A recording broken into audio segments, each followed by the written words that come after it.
The candidates who wish to represent residents of Section 2, Ward 1, and Ward 2 on the Crystal City Council.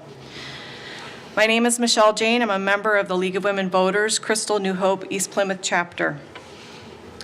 The League of Women Voters is proud of its history of citizen education in our communities and provides these forums to help you make more informed decisions in local elections. The League of Women Voters is a nonpartisan political organization that does not support or oppose any political candidate or party. We do not assume responsibility for the contents of the candidate statements. The forum is being cablecast on Crystal City Channel and will be replayed. Candidates may not use debate clips in their campaign ads. At this time, if you'd take a moment to please silence your cell phones. Our moderator this evening is Joanne Brown, a resident of New Hope and a member of the Crystal New Hope East Plymouth League of Women Voters. Well, I want to welcome you as well to this forum.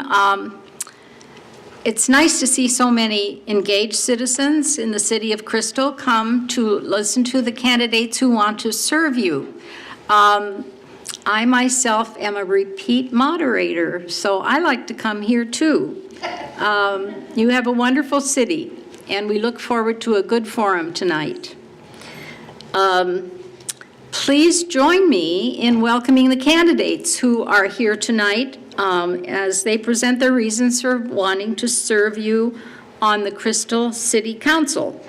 So already seated up here are candidates from Section 2, Olga Parsons and David Cummings.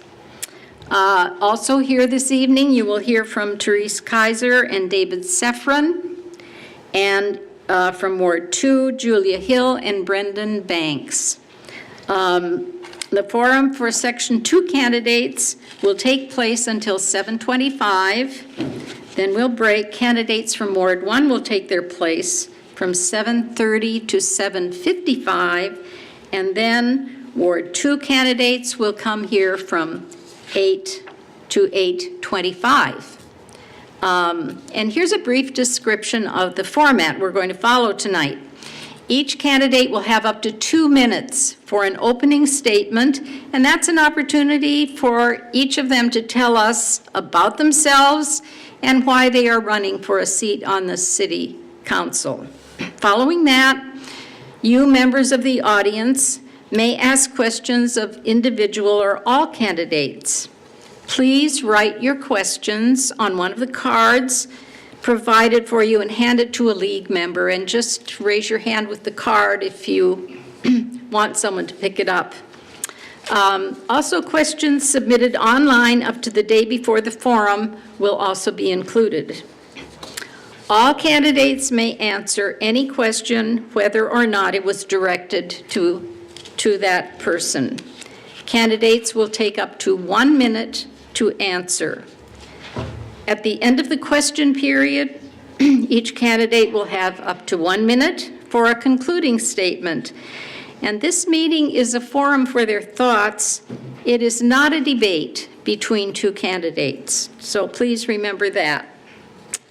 So candidates for Section 2 are, in alphabetical order, David Cummings and Olga Parsons. The timekeeper will assist you, indicating how much time remains and when to stop. Can you see the timekeeper? And could you hold those timekeeping cards up so they can see there would be a 1 minute? The next one is a 30-second, and then comes the dreaded stop. So the candidates have drawn lots. Since there are just 2 of them, it wasn't hard. And the first candidate to speak will be David Cummings. So please begin with your opening statement of up to 2 minutes. All right. Good evening, everyone. I want to thank the League of Women Voters for having us here. Really appreciate it. Thank you. So my name is David Cummings. I'm a special educator with Osseo area schools. Lived in Crystal for 7 years. Became a teacher to help make the difference in the lives of people and positively impact the community as well. And those are the same 2 reasons why I am running for City Council. I'm also proudly DFL and labor endorsed as well. As a teacher, I work with a diverse group of students, colleagues, and parents. I take in ideas, opinions, and feedback, and then I use that information to inform my important decisions that affect the lives of people. This has greatly prepared me for the City Council. The city needs to support multiple ways to get people around the city and in neighboring cities. This comes through light rail, walking, biking, and of course cars. Supporting light rail that will go through Crystal is crucial, as it is a needed transportation option and will encourage development as well. We need to find ways to make the city safer to walk and bike as well. The city needs to do a better job of making sure the needs of all of its residents are being heard and being met. This includes restarting the Human Rights Commission, which is a need that is being ignored in a city with people of color, immigrants, and a changing world with current events such as the Women's March and the Me Too movement. I will also work to increase the transparency of the City Council by having a robust debate during City Council meetings, involve as many Section 2 resident ideas and as feedback as possible through their preferred ways to communicate, whether that's face-to-face, social media, email, texting, or phone calls. Crystal is an underrated place to live, and I want to increase pride and knowledge about our great city. I feel like people do not know enough about Crystal. I want to be on the City Council to make a difference in the lives of the people and in this community. Proudly DFL and Labor endorsed, and hope everyone will vote for me before or on November 6th. Thank you.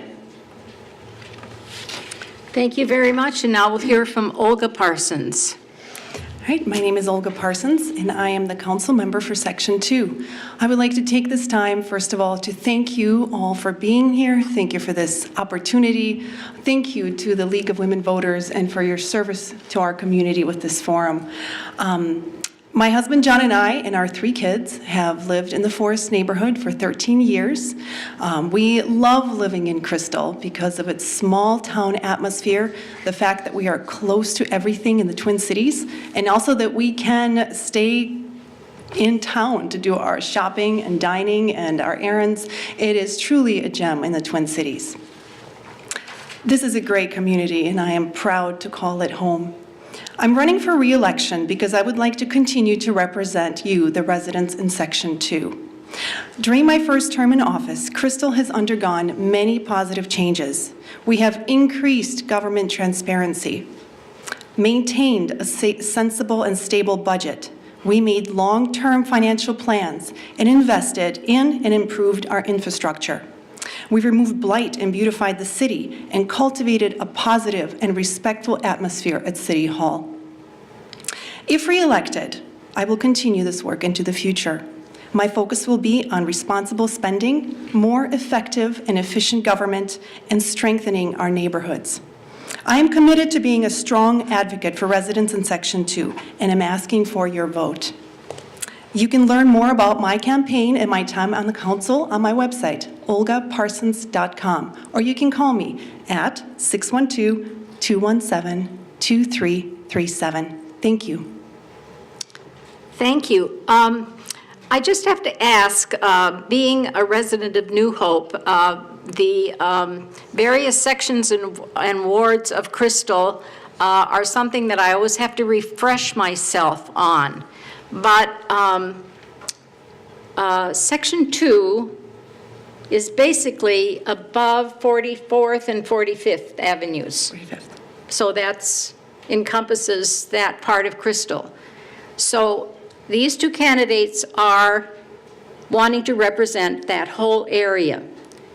The candidates who are going to come after these 2 are from Ward 1 and Ward 2, which is from the southern, the 2 sections from the southern area of Crystal. So just so that there are those here who may have a little wonderment in their minds, like I do often, that's kind of the way these candidates, that's the way it goes for these candidates. So thank you very much to both of you for your opening statements, and now it's time for audience questions. So continue to write and raise your hand for a league member to collect your questions during the course of this forum. Questions may be directed to an individual or both candidates. Each candidate has the opportunity to respond to any question. It is our intention to select questions that represent the interests expressed by the members of the audience. We do reserve the right to consolidate questions if there are several on one issue so that as many issues as possible may be covered in this forum. Questions will be answered in rotating order. So we will begin with Olga Parsons with the first question. Currently, Crystal Human Rights Commission is non-functioning due to lack of support. If elected, will you support the revitalization of our Human Rights Commission? And if not, why? And Olga Parsons, you answer first, please. Yes, well, historically, the Human Rights Commission was a chartered entity tasked with the legal responsibility to protect and preserve civil rights in Crystal. For decades now, due to changes in state and federal law, that job has been in the hands of law enforcement and federal authorities and state agencies. So due to these changes, the Human Rights Commission could no longer function in its legal capacity anymore, and it lost direction. And membership was down, and it was not functioning. We now have the Multicultural Advisory Commission that's in partnership with Hennepin County. They work directly with the police department, with the Crystal Police Department, to advise them on the needs of our community, the diverse needs of our community. This commission is made up of people who work or live in Crystal, and it is a diverse group. We also have the Community Outreach Task Force, whose responsibility is to cultivate community and reach out to our residents and engage them in a meaningful way. Thank you. And Mr. Cummings. So I absolutely believe we need to reinstate the Human Rights Commission. I think by reinstating it would also give it a little bit of new direction and a little bit of new life, since it sounds like it maybe it lost direction and was kind of a flutter. But I think it's super important. It's something that needs to be done through the city. Like I talked in my opening statement, we have a lot of, we have a multi-ethnic city. We have a lot of immigrants. We have people of color. And I'm not necessarily sure that the current way it's configured is reaching all of those concerned citizens. So I would really like for us to create that commission. I think it's important for every city to do. I just think that would be a wise thing for the city. Thank you very much. The next question, Mr. Cummings, you will be the first one to answer this question. Can you tell us a little bit more than you were able to say in your opening statements about what are some strengths that you have that will help your city council? Yeah, for sure. So being a special educator, you work with a lot of different people. You have students, you have parents, you have teachers, you have administration. It's very similar to being a city council person. So you take a lot of opinions and a lot of input, and you kind of bring it together to make everyone find a solution that works. That's exactly what the city council would do, and I bring those skills as well. I'm just a high energy person, so I think that's an important thing to have. I'm super positive, so I always find the positive things. I take feedback really well, so I think that's super important for a city council person, because you're going to hear a lot of opinions about many different issues across the section that you're in. And I'm just a good listener too. So being a teacher, you have to be a good listener, because your students are the ones that you need to listen to, and their staff and their parents as well. So I think all those attributes are a really good strength for me. Thank you very much. And Olga Parsons. Over the last 4 years, my commitment has been to be a strong advocate for the residents in Section 2. So whenever a resident came to me, I treated them fairly, without a bias, without political ideology, as a neighbor, as a resident. So my strengths are in being a fair representative to the residents in Section 2. We have, yes, a very diverse community.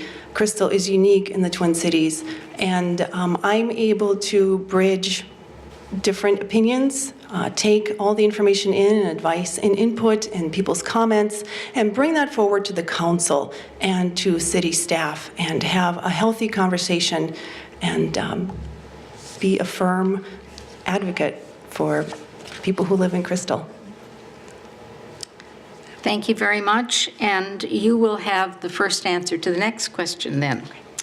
And this question states, do you support, or asks the question, do you support the Robbinsdale District 281 referendum? If you do, please say why, and if you do not, please state why not. It's my turn, right? Yes. All right. Well, with the City Council, I cannot tell the residents in Crystal how to vote on this issue. However, I stand firmly with our local schools and with those who are working very hard to bring additional resources into our district. We all have a role to play in education and the long-term success of children. The City Council has a critical role. Children need strong neighborhoods, strong and safe neighborhoods, and we can support that by revitalizing our aging parks, by supporting public safety and pedestrian safety, and this is something that I'm very passionate about. If kids have safe places to play, they are mentally healthy, physically healthy, and therefore academically healthy, and this is something that I will work on if reelected. Oh, and next, Mr. Cummings. As a special educator, I think it's super important to fund our schools, and I absolutely support District 281 in the referendum. It's important to fund our schools well, and if this levy passes, they'll be able to stave off some budget cuts, and budget cuts are super tough to deal with. I know that as an educator. It's hard to lose staff. Student learning suffers, and nobody wants that. So it's very, very important to support this referendum, support student learning, and support our local schools. Thank you both very much. Next question, the first person to answer will be David Cummings. And this question has to be with city finances. And the question is the city close to being debt-free? And would you be determined that it would be debt-free by the end of the term you would be elected for? I believe the current city council is working toward being debt-free, but I personally don't believe that debt is necessarily a bad thing. If you own a house, you have debt, there's good debt. It's not a terrible thing to have debt. I would fully support going back to using bonds for major city projects. I just think it's a better way to space out spending instead of just putting big lump sums on big purchases. And I would not support going to zero debt in that case. I think bonds are a good, safe way with low interest rates to support a city. Otherwise, you run the risk of potentially increasing taxes if you're just paying for big lump sums. The same thing goes for any household. If you're buying a bunch of TVs, you're probably not going to afford your mortgage, and that's not a good thing. So I definitely support moving more toward bonds. And Olga Parsons? Yes, I certainly support paying off our debt, absolutely. For every dollar we get from the taxpayer, we want every penny to go towards city projects, not towards debt servicing. Debt servicing costs us millions and millions of dollars on a regular basis. So it is a drain. Debt is a drain on family finances. I have debt in my own family, and I can see the impact that it has with every credit card statement for these individuals. It is a lot of money, and I would like to instead have long-term planning so we have cash in our accounts to pay for projects. Certainly no debt for operational budget, and preferably no debt for capital either. That way your tax dollars will go a long way. Thank you very much. Let's go to the next question, and Olga Parsons, you will be the first one to answer this.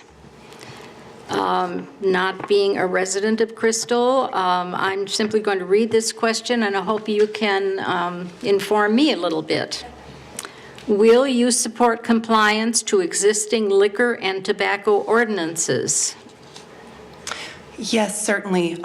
We have we've dealt a lot, over the last 4 years, we've dealt with a lot of liquor stores selling to minors during compliance checks, and we are exercising a judicial position as city council members, so we have to judge what steps the liquor store is taking to educate their employees so they don't sell liquor to minors versus how many times they have offended. So we have indeed applied punishments to those civil penalties to those who offend, and that is something that I will continue into the future, is having strong and stiff penalties for those who do not comply and for those who sell liquor to minors, or tobacco for that matter.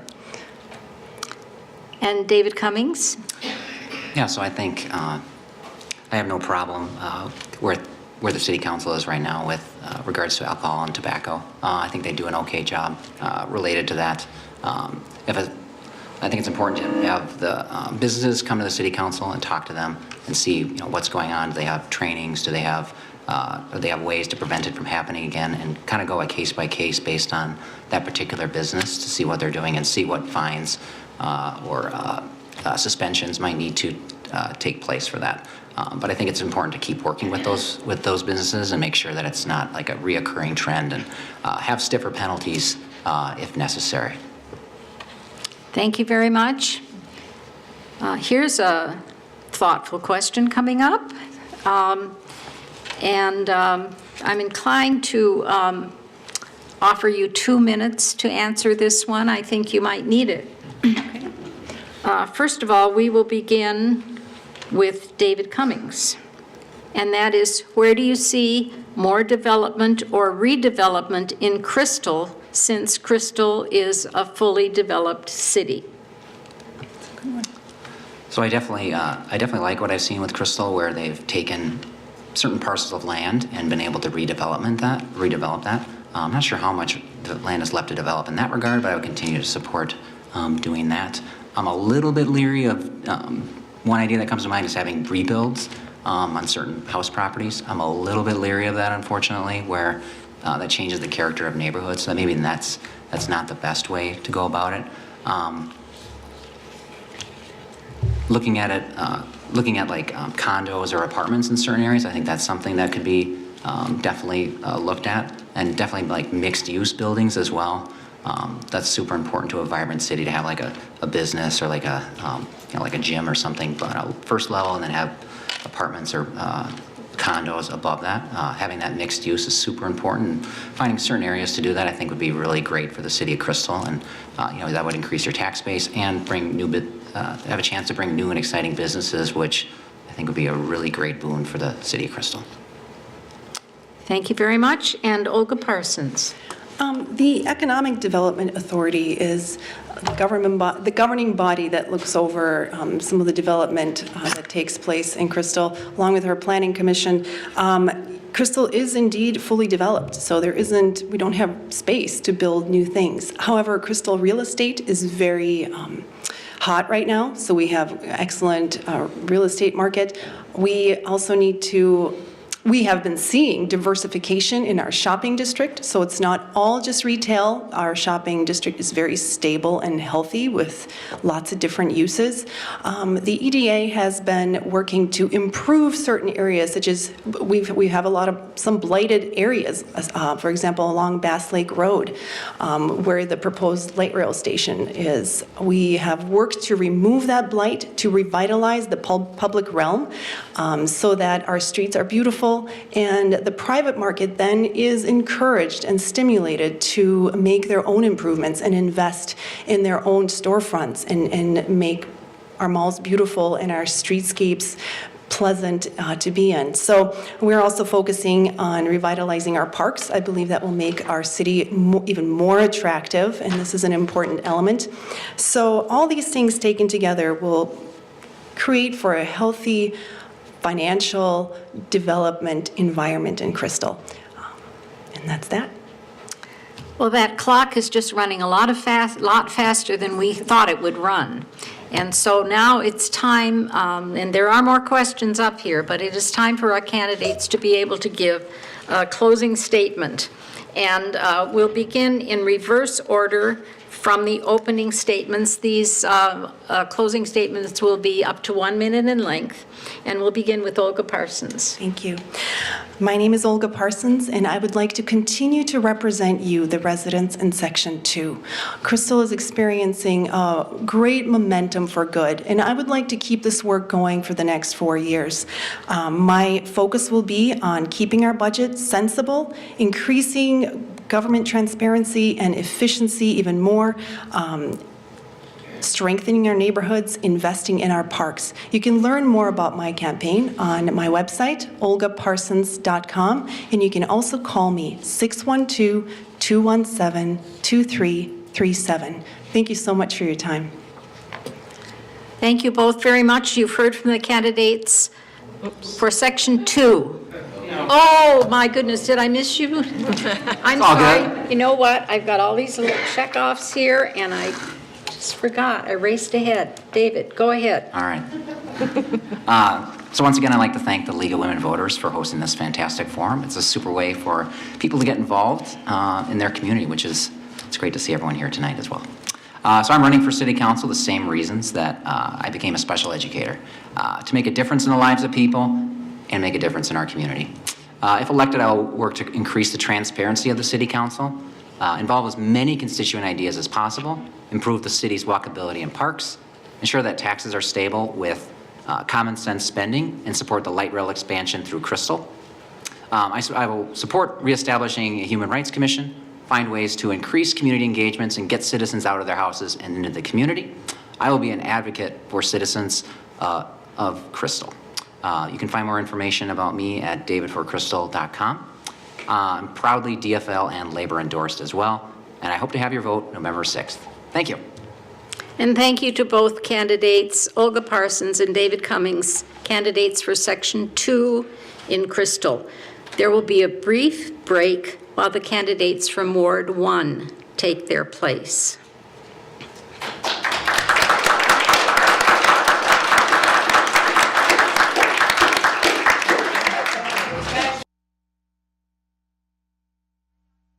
Ready to start our Section 1 candidates.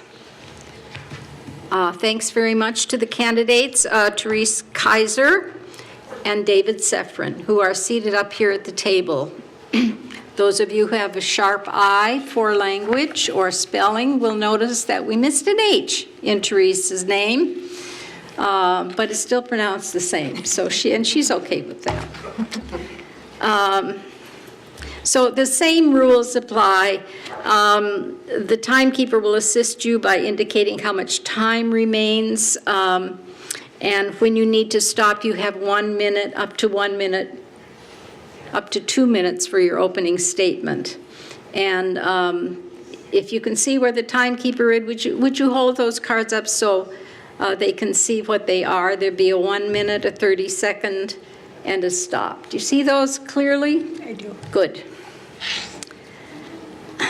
Let's begin with your opening statements of up to 2 minutes, and we will begin with David Safran. I'd like to begin by thanking the League of Women Voters for hosting this forum, and thanks to all of you who have attended and watching online. My name is David Safran, and I am running for Crystal City Council, Ward 1, excuse me. I've lived in the Bassett Creek neighborhood for 29 years with my wife, Sherry, and my kids, Michael and Max. I've worked in the information technology business for my entire career. The last 22 years, I worked for a national dental laboratory company managing the IT function. In the area of community involvement, I volunteered for the Crystal Code Review Task Force, and I also attended the Crystal Citizens Police Academy. Both of these were invaluable experiences that helped me to understand how the city works from the inside out, and I also gained a new appreciation for the professionalism of our law enforcement officers and the hard work that our city staff does. I'm focusing on 3 primary areas for my campaign. That is responsible spending, and that really encompasses more than just spending. It's the comprehensive financial health of the city. Effective government, where I believe that citizen involvement is absolutely essential to having everybody involved and creating a effective government where citizens are driving the conversation. In strong neighborhoods, the key is for our neighbors to care about their neighborhoods and themselves and their neighbors. And I will continue to promote neighborhood building events and organizations to my constituents and encourage maximum participation. Crystal needs to remain a sought-after place to live with a strong sense of community, low crime, beautifully maintained parks, and healthy property values. I'm well positioned to fill this vacancy on the council. My experience in business, on the Code Review Task Force, and my natural inclination to dig deep into the details have prepared me well to represent you on the City Council. You can find out more about me on my website, safranforcrystal.com. From there, you can link to my Facebook page. And I'm David Safran, asking for your vote on November 6th for Crystal City Council, Ward 1. Thank you. And thank you very much. And now we will hear from Teresa Kaiser. Good evening. I'm Teresa Kaiser, and I'm running for Crystal City Council, Ward 1. I want to start off by thanking the League of Women Voters for hosting this forum, and I want to thank all of you for coming this evening, and for those of you watching at home. Your participation is key. Crystal's been my home for 25 years. My husband and I have raised our kids in this great community. We have wonderful neighborhoods, unique businesses, and lovely green spaces and parks. Throughout my time in this community, I participated in many different ways. I've served on the boards of several nonprofits, and I've volunteered with many organizations. Currently, I serve on the Community Board of the Northwest Y. Though I've been a member for years, I'm learning about the huge impact that the Y has on our community. I'm also president of the Crystal Historical Society. I'm working with a great group of folks, learning about Crystal's history and the best way to preserve it. I have found this a better place for me to live when I participate in our community. I want to continue my involvement by serving on our city council. As I've made my way around Ward 1 these past few months, I've taken a lot of garden tours, I've played a lot of hopscotch, and I've talked to many, many people. I've learned what's working well for people and what is not. Keeping people and pets safe is important. Maintaining our public areas and property and our city finances are concerns. A sense of community is vital. People are happier when they connect with others and engage in their surroundings. As your council member, I will work with residents to build ways to foster a sense of community through various activities. I want to bring some balance and some transparency to the table. I want to be your voice on our council. Let's work together in moving Crystal forward. I'm Teresa Kaiser, and I ask for your vote on November 6th. Thank you. Thank you very much. You've heard from the candidates, and now we will have the time for the audience to ask questions. As usually happens in city council races, particularly in Crystal, there are many questions which apply not only to Section 2, but to Ward 1, Ward 2. So you may hear some repeated tonight, but that just means that you will have a better idea of what can be the answers to some of these questions. So now you will have 1 minute, up to 1 minute, to answer the questions. And the timekeeper again will indicate to you when it will be time to stop. And please, audience, continue to write, because obviously there are more ideas out there and questions that you want to ask people.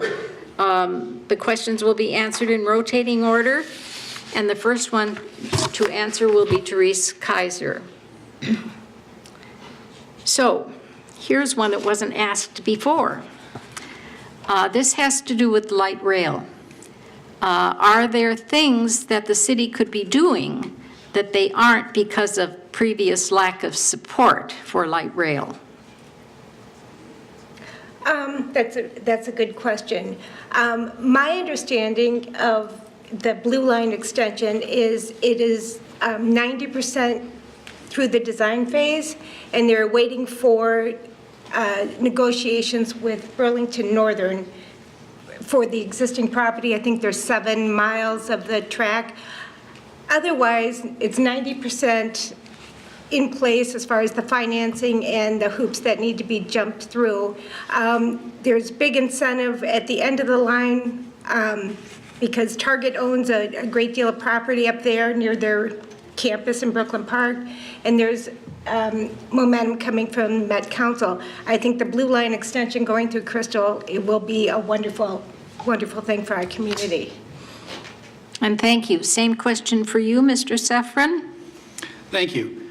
I don't really think there is a lot that the city can do. The Met Council kind of controls the whole thing, and the Regional Railroad Authority. I will say that if the Blue Line extension does come here, there's 3 things that I'm going to focus on, and that is safety, environmental impact, and business development. Safety is at the top of my list, particularly because Crystal did not get the pedestrian bridge that we wanted over Highway 81. I'll do whatever I can to protect our residents from any environmental impacts that the line may create, and I'll support robust business development around the station location at Bass Lake Road and 81. We have a unique opportunity to become a destination-oriented hub with this. The Becker Park redevelopment, with its inclusive play area and enlarged performance space, can attract people to Crystal from all across the line. Strategic business development on the private property near the station will allow new businesses to thrive, bringing in additional tax dollars to the city. Thank you very much. And so you will answer the next question first, Mr. Safran. And this question has to do with gun violence. With gun violence being such an issue in this country, what can cities do to help with this issue? That's a good question. This is a very complex issue. I see it talked about on television constantly. There is not a lot that I think our city can do. In our state law, the state really has control over most of the gun regulations. The problem has to do, I believe, has to do with mental health and the mental health, not enough mental health resources. So I guess it's a complex issue, and that's. Thank you for your answer. Health. Thank you. All right, thanks. Thanks very much. And Teresa Kaiser? I don't think there's a person in this room that would not agree with the statement that gun violence is a problem in our communities and our country. I think there is some things the city could do. The city could hold public forums to educate people on gun safety. I'm not quite sure what the signs that guns are not permitted here, what does that mean? The city could do things to promote educating people on how that impacts them. And I agree with David here that mental health is certainly a component in gun violence, and that would be something that the city police could work on, as recognizing people that are in a crisis situation and people that need intervention or need help. There's a lot a city can do. I realize that the laws over access to guns, et cetera, are not a city issue, but that doesn't mean the city can't do something. Thanks. Thank you very much. And you will answer the next question first. What would be your plans to increase equity in the city of Crystal in the areas of housing, education, and community growth? Well, Crystal is a diverse community. I think about 25% of our population are people of color or minorities. I think bringing back the Human Rights Commission is a step in that direction as far as promoting equity and giving people opportunities for education and places to take difficult conversations. I think there's a lot the city can do as far as bringing equity to people. Thank you. Thank you very much. And Mr. Safran? Can you repeat the question? 'Cause Sure. I have two definitions of equity in my head. Well, then maybe you'd have to give us both. What are your plans in the city of Crystal to increase equity in the areas of housing, education, and community growth?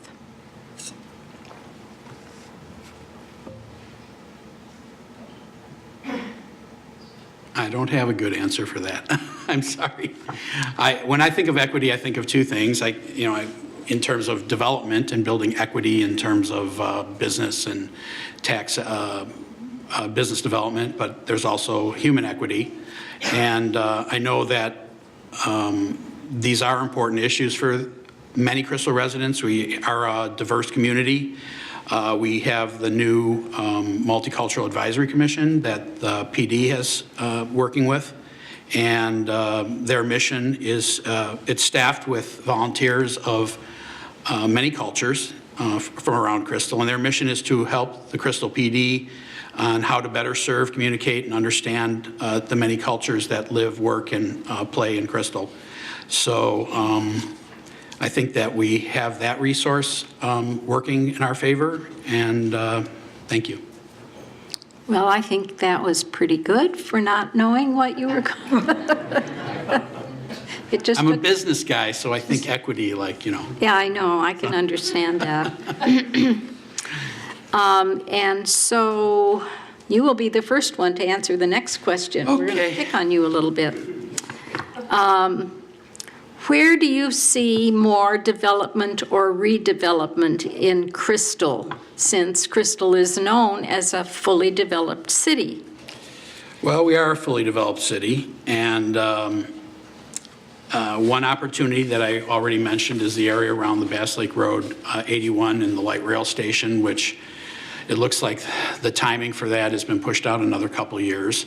But I see things that are going on in our neighboring suburbs, like Robbinsdale and St. Louis Park in particular. They've been very successful in turning what was old strip retail into really nice, developed, multi-use,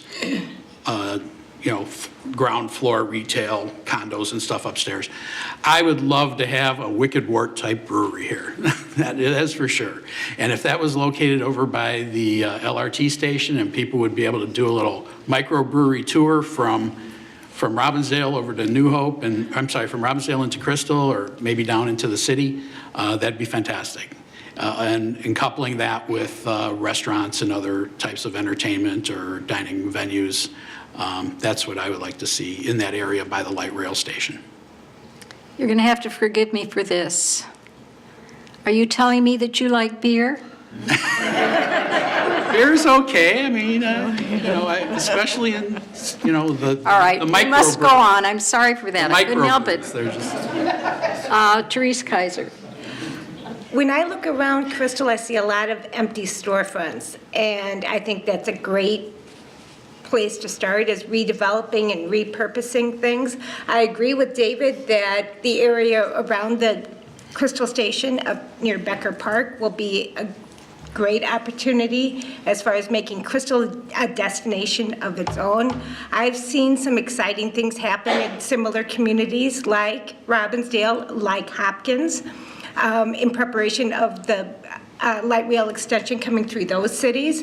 I've seen, I'm not trying to say Crystal needs to mimic that, but I think Crystal can grab on this opportunity and become a destination of its own, whether it's repurposing space, like 281 taking over some storefronts at the Crystal Shopping Center and using that for the adult education, or another brewery or a microbrew would be a nice addition to Crystal as well. Thanks. Now, here's someone else who wants a brewery, so there we are. We're even. And here's our next question. You'll be the first one to answer that. Will you support compliance to existing liquor and tobacco ordinances? The easy answer and the right answer, in my opinion, is yes. I think we need to maintain the safety of our youth and our young adults, and enforcing liquor sales, not to anyone under 21, and tobacco as well. People that become addicted to tobacco products don't happen at 25, they happen at younger than that, when they're teenagers. So yes, that would be something I would support. Thank you very much. Absolutely. Mr. Safran, yes. Absolutely. You know, we're a nation of laws, and we have to adhere to the laws. In some recent city council meetings, there were some violations that came in. As Olga mentioned, that sometimes the city council has to sit in judgment on that because occasionally there are extenuating circumstances. So they can adjust fines or so forth to make it appropriate to the violation. But absolutely, we must adhere to the law. Thank you very much. Here's a question for you. You will be the first one, Mr. Safran. Do you support the District 281 referendum? If you do, why? And if you do not, why not? I support strong schools. One of my focus areas is strong neighborhoods, and strong schools are a big part of that. The 281 referendum isn't really a city issue, but as I was walking the neighborhoods, I did hear about it from people that I met.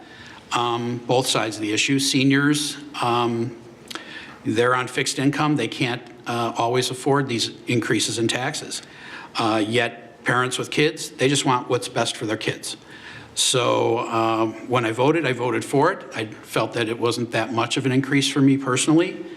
And since that time, I've done quite a bit of research on the issues. It seems like the state hasn't kept up with the inflation,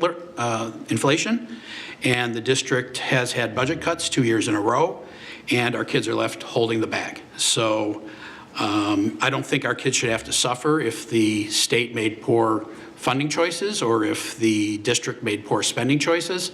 And so with all that being said, I support the referendum. Thank you very much. And Teresa Kaiser. Yes, I support the referendum. I've been in this district for 25 years. My kids have gone through 281 schools. In years past, I remember talking to a neighbor, and she didn't use, her kids went to a private school, and she says, I don't use them. And my response to her was, well, I hope you never have to call a paramedic to your home, but if you do, don't you want a well-educated one? I think we all benefit from public education, and that's the reason I support yes on the referendum. All right, thank you very much. And you will answer the next question first. And this was a question that was asked of the first candidate group that has to do with the Crystal Human Rights Commission, and I'll just read the question again.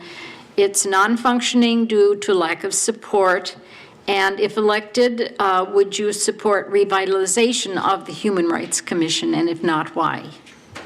I would support the revitalization of the Human Rights Commission or something similar to that. I think as our community here becomes more and more diverse, we all could be a little more educated on issues pertaining to people that aren't like ourselves. I think there needs to be a place to go for people to have difficult conversations.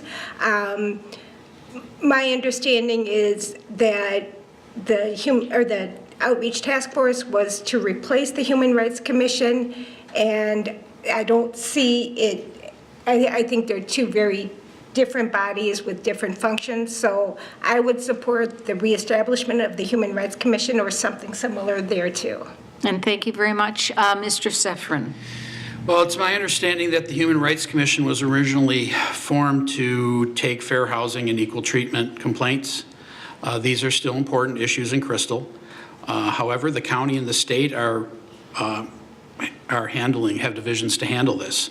So I see it as a duplicative service from At our local level, I mentioned this a little earlier, that the Crystal PD has the Multicultural Advisory Committee. There's also the Outreach Task Force. I think that our citizens are pretty well covered in this area, and so I see no reason to reestablish that commission. And thank you very much. We've now reached the final segment of the Ward 1 Forum, when each candidate has the opportunity to give a 1-minute or up to 1-minute closing statement. So we'll begin in reverse order from the opening statements, and that means we begin with Teresa Kaiser. Thanks to all of you again for attending this forum tonight and all of you as interested community members. I'm Teresa Kaiser, and I'm running for Crystal City Council, Ward 1. There are great opportunities out there for the city of Crystal to become a destination city. We need strategic process to move our city forward. I am passionate about this community and passionate about my participation in it. I want to bring balance and transparency to the table. I want to be your voice on our council. I'm Teresa Kaiser, and I'm running for City Council, Ward 1, and I ask for your vote on November 6th. You can reach me at kaiserforcrystal.com. I'm also on Facebook, and I welcome your concerns and your questions. Thank you. And thank you very much now for David Safran. Thanks again to the League of Women Voters for hosting the forum. I'm David Safran, and I'm running for Crystal City Council, Ward 1. My 3 focus areas are responsible spending, effective government, and strong neighborhoods will build a bright future for Crystal. I've absolutely enjoyed walking the neighborhoods and meeting hundreds of neighbors. Unfortunately, not everybody's home all the time. And don't knock doors during the Vikings game. The strong sense of community here is apparent. My longtime business experience, my natural curiosity to dig deep into the details, and my experience on the Code Review Task Force make me uniquely qualified for this seat. I will be honored to represent you on the council. You can find out more about me at my website, safranforcrystal.com, which will also link you to my Facebook page. Feel free to contact me with any questions you have. Once again, I'm David Safran, Crystal City Council, Ward 1, and I ask for your vote on November 6th. Thank you. And thank you both very much. Candidates for Ward 1 of Crystal. We'll take a brief break while the candidates running in Ward 2 take their places. Thank you. Third segment tonight, and these are the candidates from Ward 2 in Crystal. We have Brendon Banks at the table here and Julia Hill. As I've said before to the other candidates, the timekeepers will assist you in knowing how much time you have left to speak. I hope you can see them clearly. Your opening statements can be up to 2 minutes, so just watch her and she'll guide you and let you know how the time is going. I would like you to begin with your opening statements of up to 2 minutes, and the first candidate to speak will be Julia Hill. Okay. I would just like to take this opportunity to thank the League of Women Voters for putting this on, and everyone who came here today and everyone who's watching at home. I am a lifelong resident of the West Metro. I've lived in Crystal for 10 years. I'm proud of the part that I played in organizing the dog owners and getting the dog park established here many years ago now. And when I decided to buy a house, Crystal was the only place I looked, because by then I had fallen in love not only with the parks, but with the people in the community here in Crystal. I think we have something really special, and I want to continue to be a part of that. So I'm running for City Council for Ward 2 because I want to help and be a part of our city as it continues to thrive, and our community as we move towards a more inclusive and a greater citizen participation for our city. I will be dedicated to both reaching out and to listening to everyone in Crystal if elected. You can learn more about me on my website at juliaforcrystal.com. That's Julia, the number 4, crystal.com. Thank you. Thank you very much. And now Brendon Banks. Hi, my name is Brendon Banks. I want to thank everyone who's here. Thank you to the League of Women Voters for hosting this wonderful event. These things are needed more often. I'm running for Crystal City Council Ward 2. I'm married with 5 children, 4 boys, 1 girl, and in that order. Our oldest attends Fair School Crystal. Our 3 other boys are at Forest Elementary, and our daughter's at New Hope Learning Center. As a former police officer, I want to continue serving the community, which I've done my whole life. We moved to Crystal because of the community, which has great schools, culture, parks, and neighborhoods. I've had a life of service and was taught early on to give back. I've been a part of various community organizations. I've been a former volunteer firefighter, and I was also the vice president of a police labor union. I believe in a connected community, a safe city, and responsible budgeting. You can find out more about me at banksforcrystal.com. You can call me, which many people have already done, at 763-312-8221, or on Facebook, and I hope to earn your vote. Thank you very much. Now it's time for audience questions. And you may continue to write your questions and just raise your hand if you'd like a league member to pick your question up. You're going to be hearing some of the same questions because the audience, of course, has really wanted to hear the answers to these questions that other candidates have already answered. So the questions can be directed either to an individual or to both candidates, but both candidates would get to answer any question. And again, these questions are selected to represent the interests that are expressed by you, the audience, and we reserve the right to consolidate any questions if there are several on one issue.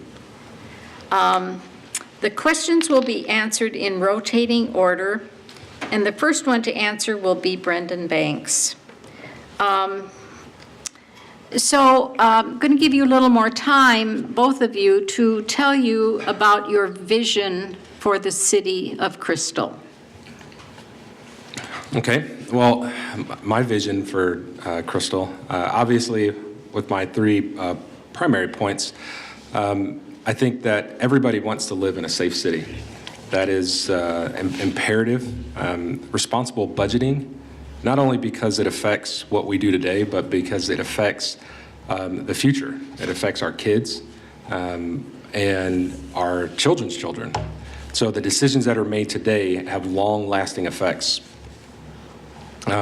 Also, a connected community. One of the things I really enjoy about Crystal is that it has just a diverse culture, and I've seen how connected it already is, and I think we can continue to get better in that aspect of just getting to know our neighbors. It's one of those things when we visited here that it seemed like it was now seemed several years ago, but that it was just out of a storybook, and it was a place that we longed to be, and I think we can continue to grow that. Thank you very much. And Julia Hill? Well, I agree with a lot of what Brendon said. I think this is a wonderful community. I think there's a lot that we can work on. We can make it even better. My tagline, I guess, is Parks, People, Progress. Because to me, those are the things that build the character of Crystal. When I first moved here, the one thing that struck me as being really special about this community was all of the parks we have. All the little neighborhood parks that, everybody can go and little kids can play at, and larger destination parks as well. I think that we've done a good job of maintaining those parks, and we're starting to improve them now. And I look forward to helping do that, and also to helping bring people closer together. I think that sometimes there's a little bit of division, especially right now in our society and our community, and I want to take steps to bring people closer together and connect them. Thank you very much, and you will answer the next question first. And this has to do with development and redevelopment in Crystal. Where do you see more development or redevelopment in Crystal, since Crystal is a fully developed city? Well, I think that we have a lot of opportunity for redevelopment. Having the light rail coming in at some point in the future, opens up the possibilities for Bass Lake Road and the areas around that and what we can do there. There are also a lot of empty storefronts throughout Crystal, and there's a lot of businesses that could be revitalized in some way. And I think that we need to look towards doing that, not only, since we don't have open spaces, not only along the light rail corridor, but other places in the city as well. Thank you. And Mr. Banks. Yes, so the redevelopment, and again, I think that's something that everybody recognizes. Just one of the areas that comes to mind is right here on 42nd with the shops, and what can we do as city council would be able to improve the areas that would have businesses also reinvest into their buildings. And so looking at cityscapes or just the different landscaping that the city's responsible for, looking into encouraging multi-use development. That is something that has been obviously very successful, but looking to see what sets Crystal apart from Robbinsdale or New Hope. Thank you very much. And the next question, you will be the first one to answer, Mr. Banks. To save on streets, would you favor one garbage hauler or divide the city into 4 quarters instead of unlimited haulers? In other words, you probably know what I'm talking about. Yes, because we have, it's not restricted, so there's several. That's right, anyone can choose a hauler.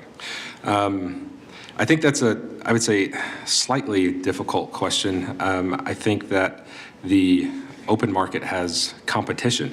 So, for example, when someone goes to raise their rates and you're able to shop around, well, a lot of places you don't have a choice. You only have one garbage hauler. So it's kind of, which one do we pick? Do we pick and try to restrict free business, or to save the streets, or do we allow for that free business to allow the citizens to save in the aspect of their monthly bill? Or do they get a more expensive bill and bonds and their assessments down the road? It's a difficult question, but it now goes to Ms. Hill. Yes, as somebody who has lived in Crystal for 10 years and owned a house for 7, I've had 4 different garbage haulers during my time, because as Brendon said, when the rates were raised, I was able to go out and find somebody else who was cheaper. And I think that's an important aspect to this. I think also we have to look at, are we able to get a lower rate as a city, because we're effectively collectively bargaining for our rates. So that's something that I'd have to look into. I don't know what the answer is right now, but I think it's a good question. It's a very good question. I live in the city of New Hope. It's been a big question. We still haven't gotten the answer yet. So here is our next question, and that will go to Ms. Hill, first of all. What would be your plans to increase equity in the areas of housing, education, and community growth in Crystal? I know people in previous have talked about the Human Rights Commission, and I think that's a good step. It's something like that. I don't know exactly what that would look like, but I think we need to go out and ask citizens what they want. I think too often, we all kind of come together as a city council, as commissions, and come up with solutions that don't necessarily fit the communities and the neighborhoods that we're serving. So we need to talk to the people who are affected by this, and we need to figure out what their ideas are and what their plans are and what their pressure points are to figure out what that plan looks like moving forward. Thank you. Thank you very much. And Mr. Banks. Yes, so I think the question of equity is a great question, because are we talking about racial equity or financial equity? In the terms of financial equity, it's looking at how do we continue to grow the financial, how do we continue to increase property values? How do we continue to improve the quality of life? But when we look at racial equity, then I think that's referred to several times with the Human Rights Commission. as I've understood the history of it and why it went away, I know that that's still not necessarily a contentious point, but being a member of the MAC, which is the Multicultural Advisory Committee to the Police Department, seeing how many different cultures that live here, play here, work here, and worship here, how we're able to come together and see who we are, and continuing to have organizations like that and continuing to get connected and reach out to others is the best way. Thank you very much, and you will answer first for the next question. Will you support compliance to existing liquor and tobacco ordinances? I think with my background, I would say yes. I think that's just kind of a no-brainer, and there's no reason to overcomplicate it. I think it's common sense. Thank you, and Ms. Hill. Absolutely. Absolutely, yes. I actually started smoking when I was 13. I was buying cigarettes from friends and from neighbors, and it took me a very long time to quit. And I'm proud that I've been smoke-free now for 10 years, and I fully support compliance with the alcohol and tobacco laws. Thank you very much. And you will answer the next question first. Do you support the District 281 referendum? If you do, please say why, and if not, why not? Yes, I absolutely support the 281 referendum. I think that we need to invest in the future. We need to invest in our children. There has been some funding gaps from the state funding, so that's really why this is necessary.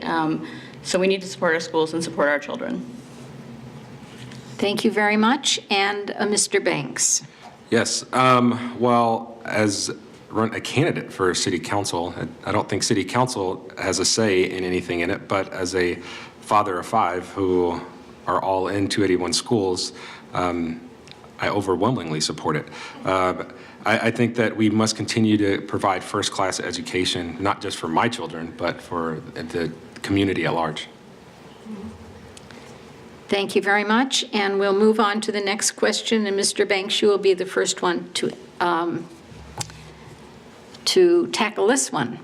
Are there things that the city could be doing with light rail that they aren't because of previous lack of support for light rail?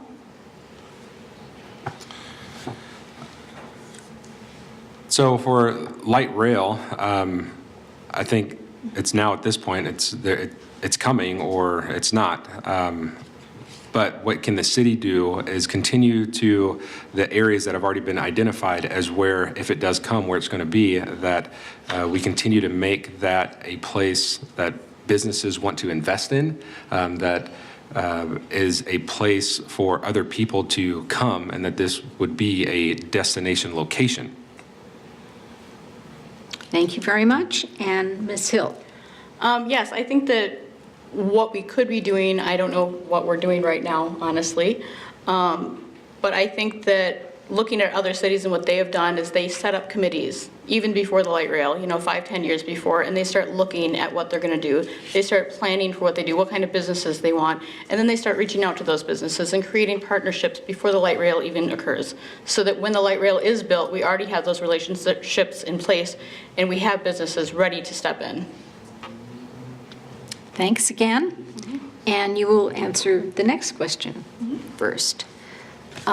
With gun violence being such an issue in this country, what can cities do to help with this?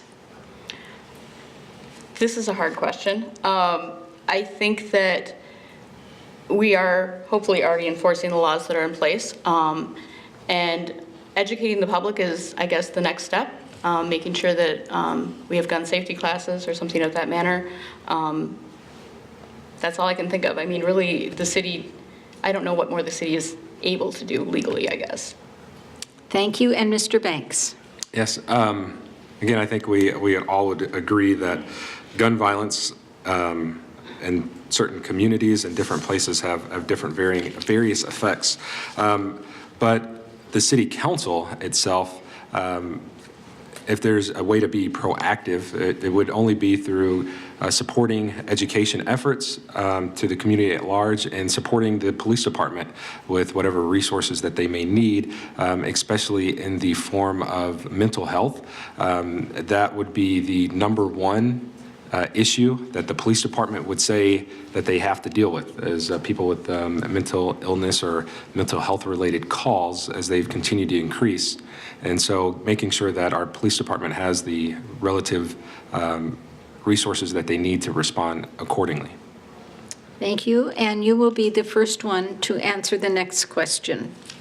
And there are several questions having to do with community. After November 6th, if elected, how will you continue to be visible and keep the community engaged, keeping involved in Crystal's stability and growth? Well, if elected, one of the things that I've probably enjoyed the most is getting out and walking and meeting the citizens of Ward 2. I think continuing to be proactive and that not just because it's a campaign season would be critical for anybody that says they're about community. If elected, I don't know if I'd still be able to keep my spot on the MAC, but I would still fully support it in any way that I could, especially with other community outreach things that happen with like the frolics or the 5K Run for Rocco, all of those different things, being out and being with engaged citizens is what I think every city council person should be doing. Thank you very much. And Ms. Hill? Can you repeat the question again exactly? Sure. And it was kind of my statement of, well, let's see, where did I put it here? There were several questions here that had to do with community per se. So after November 6th, if elected, how will you continue to be visible and keep the community engaged, keeping involved in Crystal's stability and growth? I think that reaching out to the community, personally, one-on-one is very important, not only to build greater community, but to also keep the lines of communication open with the city council and the public at large. I think that also building bridges to other community organizations within Crystal is important. By engaging those different communities that we have within Crystal, we can build better connections and build a stronger community for all. All right, and thank you very much.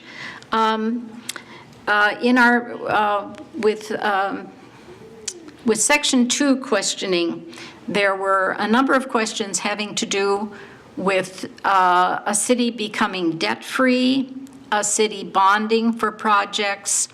So I would just like your comments on financial structuring of cities and the rebuilding or building of cities. And we'll begin with Ms. Hill. Okay. I think that it's important to create stable taxes for everyone so that we're not, having a huge increase from year to year. And I believe the best way to do that is when necessary to bond. I don't think that that's necessarily the first thing we should do for every single expense we have. We don't want to make that our fallback.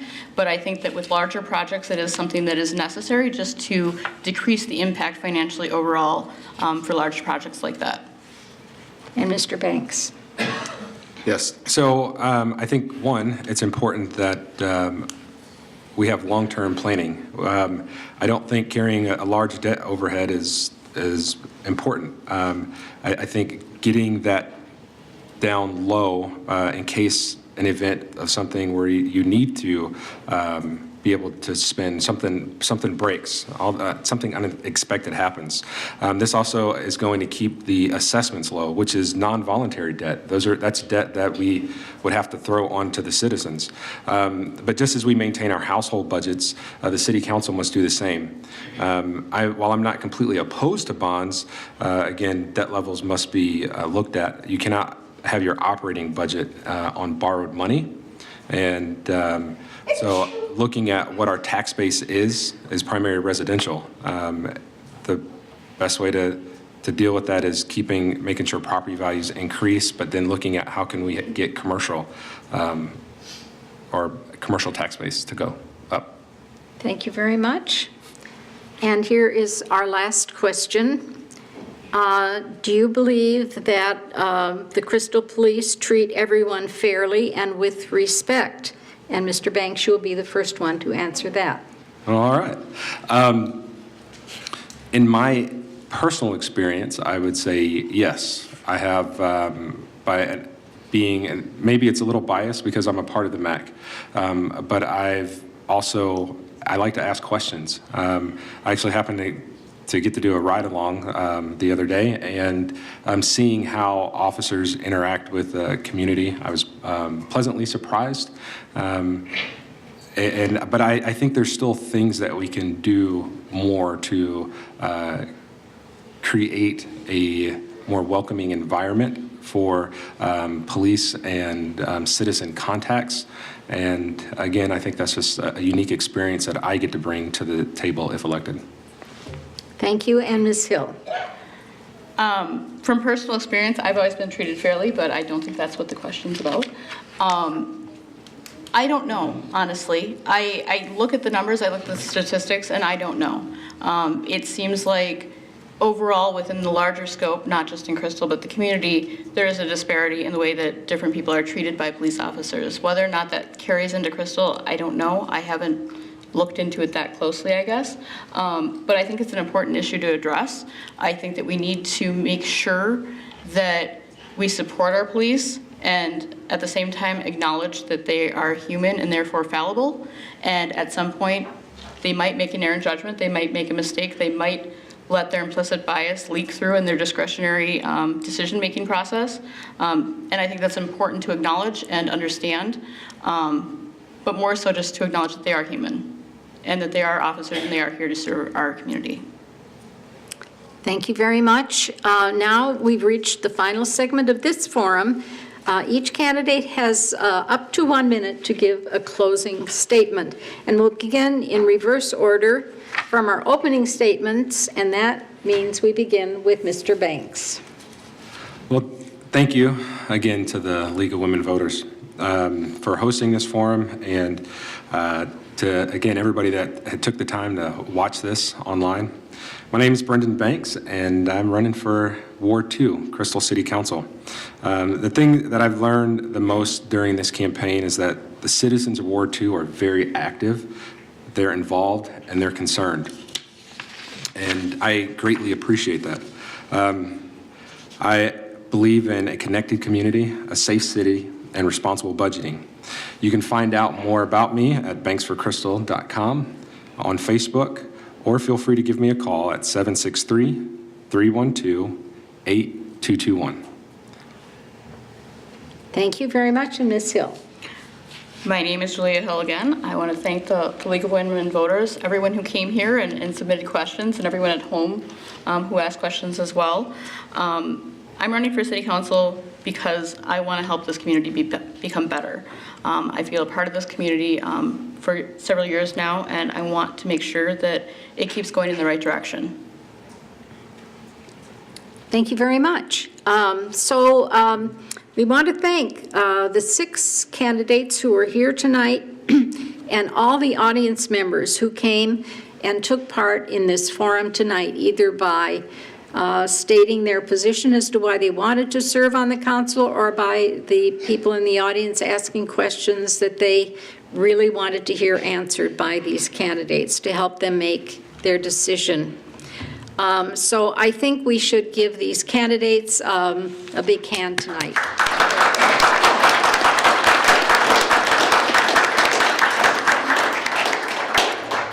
We would like to thank the candidates and the moderator, Joanne Brown, for participating in this forum. The general election will be held on Tuesday, November 6th from 7 a.m. to 8 p.m.